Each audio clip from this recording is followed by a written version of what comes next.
Айтшы. Жоқ, не әңгіме бар айтшы. Шын әңгіме. Мен айтса эфирде айтып отқанмын. Эфирде айту керек емес, маған емес залын сыртында. Жоқ, сен не қашып барасың? Эфир бітсін, потом шығамыз. Жоқ, қазір эфир. Не айтайын мен саған? Эфирде сөйлеп жатырмын ғой. Не айтайын? Не әңгіме? Не естің кетті? Не әңгіме? Не естің кетті? Söyle, осы жерде сөйлесін, жай.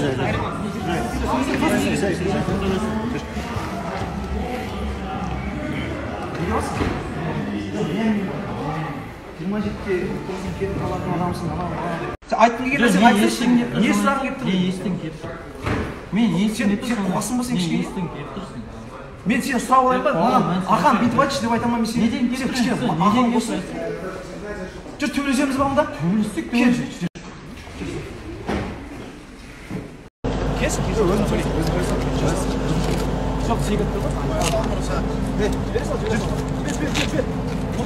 Ие болмай тұр ғой. Мен сұрап аламын да сонда. Мен Ақан мынандай нәрсе естігім келіп тұр, айтшы деп мен айтуым керек болсам да, кішкене маған ақылым қосу керек қой.